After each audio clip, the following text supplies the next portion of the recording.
Olá! Bom dia!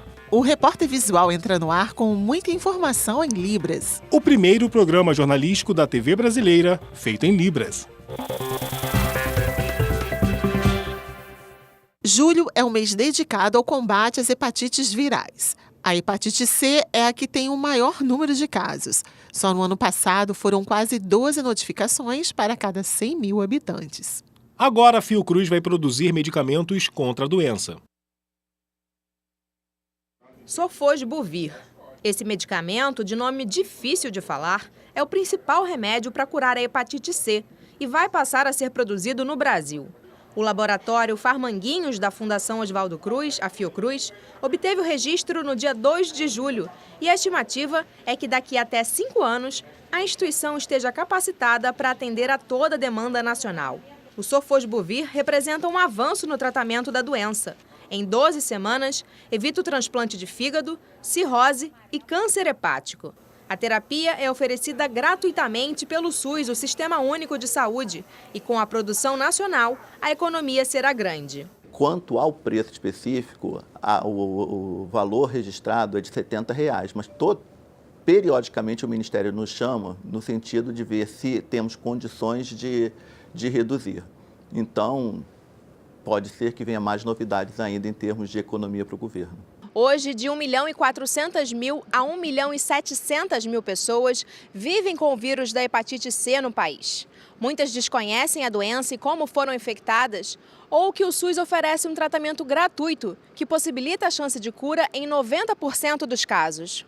A hepatite C é uma doença silenciosa e acomete principalmente adultos acima de 40 anos. A transmissão acontece por sangue contaminado, sexo sem proteção e compartilhamento de objetos perfuro-cortantes, como agulhas. Agora você tem uma chance de cura muito maior e uma adesão ao tratamento pelo paciente, por ele ser mais rápido, também muito mais intensa. O município de Viamão, no Rio Grande do Sul, encontrou uma forma bem criativa para falar com jovens sobre a importância da prevenção das doenças sexualmente transmissíveis. Como trabalhar a prevenção de HIV e AIDS com adolescentes? Em Viamão, um dos 15 municípios gaúchos que se comprometeram com a ONU a eliminar a epidemia de AIDS até 2030, a escolha foi usar a linguagem da galera. Por que será que está acontecendo isso? Muitos adolescentes tem cuidado. Porque não estão se cuidando, não estão se prevenindo. A galera não está botando camisinha, gente. São 5 estações montadas em containers na exposição #Todentro. As formas de transmissão e prevenção, o uso da camisinha sem culpa, tanto a masculina como a feminina. Às vezes eu conversar com minhas amigas, elas falam, ai, tem camisinha feminino e tal. Daí eu falar, mas como que vai botar e como que vai tirar? Mas eu nem sabia que tinha aquela outra coisinha dentro. Os jovens têm contato com depoimentos de pessoas que convivem com a AIDS e até simulam situações em uma balada. Ao final, a orientação de buscar o posto de saúde, tanto para retirar camisinhas, quanto ter acesso ao teste rápido e a PEP, a profilaxia pós-exposição, depois de relações sem proteção. Uma aula, mas fora da sala de aula. A gente tem que trazer a metodologia de educação para esse momento que a gente vive hoje, explorar de outras formas, sair da ideia de que é botar no quadro, decorar conteúdo, trazer isso para a nossa vida, para o nosso dia, para a prática, né? Assim a gente chega neles. O projeto da política de HIV e AIDS de Viamão recebe cerca de 300 alunos da rede pública por dia, mas está aberto a outras visitações. Mesmo com o registro de queda, a taxa de detecção de AIDS no Rio Grande do Sul, de 31 casos por 1.000 habitantes, é quase o dobro da taxa nacional. E com o tempo mais frio, com muita umidade no ar, é bom ficar de olho nas crianças. Com o nariz escorrendo ou tosse persistente, já é suficiente para pais e mães ligarem o sinal de alerta para as doenças respiratórias. Basta a temperatura mudar um pouco em Salvador para que as emergências pediátricas fiquem lotadas. No outono e no inverno, é comum as crianças desenvolverem algum problema respiratório e alergias. A pneumologista pediátrica Juliana Caroglan revela que neste período do ano, a procura pelas unidades de saúde aumenta bastante. Normalmente dobra, né? Um aumento em torno de 50%. Aqui no Hospital Santa Isabel mesmo, que nós trabalhamos, houve um aumento importante do número de atendimentos e principalmente na taxa de internação de crianças. A pequena Maria Heloísa, de 2 anos e 9 meses, está tendo febre, corizando e vomitando. Os pais procuraram logo a emergência desta unidade de saúde. Direto para a emergência, né? Que aí para tomar logo o procedimento correto, né? A pneumologista alerta que os pais devem verificar os sintomas apresentados pelas crianças antes de levá-las a alguma emergência médica. Faça a aferição da temperatura, observe se essa febre ela é mais alta, acima de 38,5, 39, se ela não cede com o uso da medicação, do antitérmico, se ela se prolonga mais do que 48, 72 horas, se além disso ela apresenta uma tosse que é muito irritativa, muito persistente, que a criança não consegue se alimentar, que a criança não consegue dormir. Chegam as férias de julho e a combinação do céu claro e vento abundante são condições ideais para uma brincadeira. É isso aí, Cláudia. A gente está falando de uma brincadeira que continua fazendo a cabeça da criançada. O surgimento dela é atribuído à China, também serviu como sinalizador militar. Mas o certo é que ao longo da história, a pipa é uma das brincadeiras preferidas da criançada. De olho nesta preferência, o DJ Leandro viu na revenda delas uma oportunidade de negócio. Desde garoto eu tomei o gosto de soltar a pipa, né? Aí com o decorrer do tempo, com a mudança do mercado aí, eu vi uma oportunidade de estar trabalhando com a pipa. Os modelos possuem 2 e 3 varetas.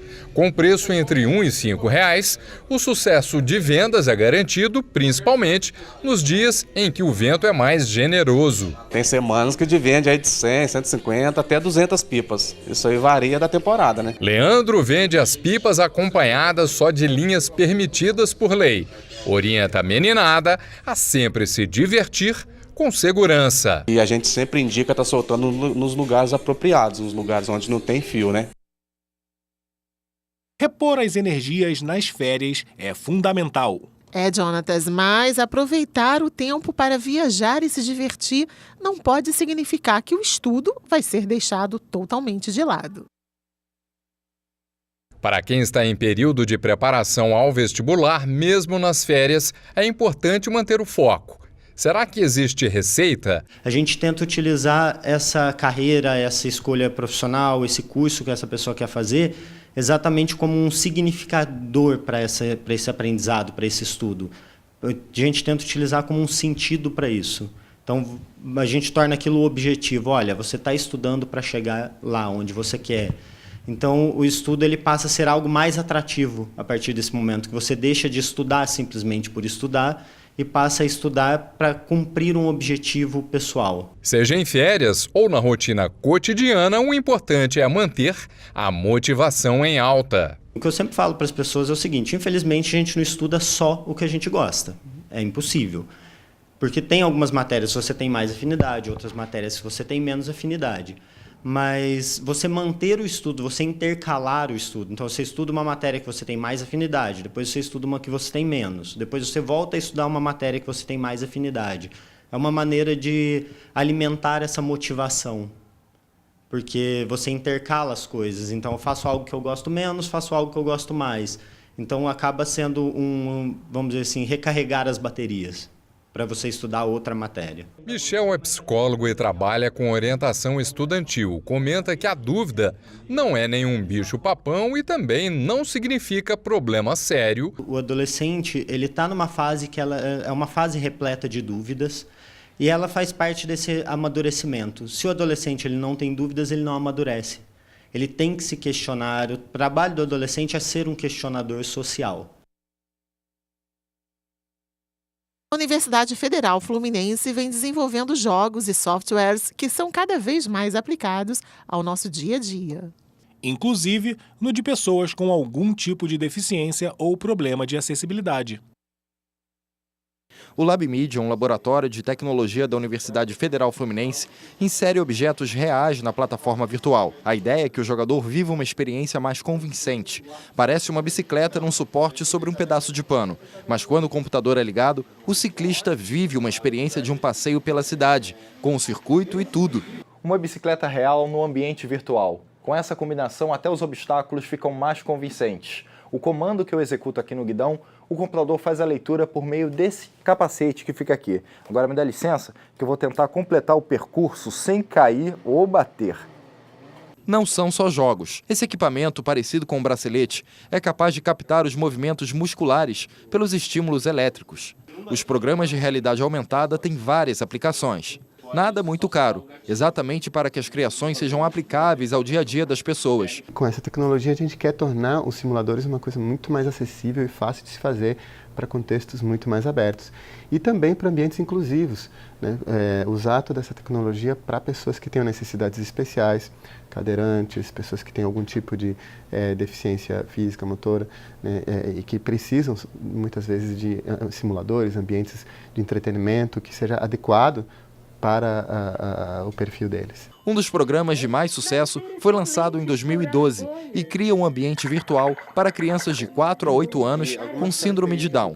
Tudo foi pensado conforme a necessidade do público. Interação com menos cliques de mouse, cores, música e o próprio personagem, que é uma criança com síndrome de Down. Foi na loja do mestre André, eu comprei um violão. O que a gente pesquisa aqui é tentar trazer formas para auxiliar essas pessoas a produzirem de forma mais fácil, simplificada, transparente, conteúdo para esses tipos de mídia, né? E assim ajudar a inclusão dessas pessoas. O Repórter Visual fica por aqui. Pelo WhatsApp você tem um canal direto de comunicação com a gente. Anota aí o número 021 974 522 300. Fique agora com o Repórter Brasil, com tradução em Libras. Muito obrigado pela companhia. Bom dia para você. Tchau. Continue com a gente. Bom dia. Tchau.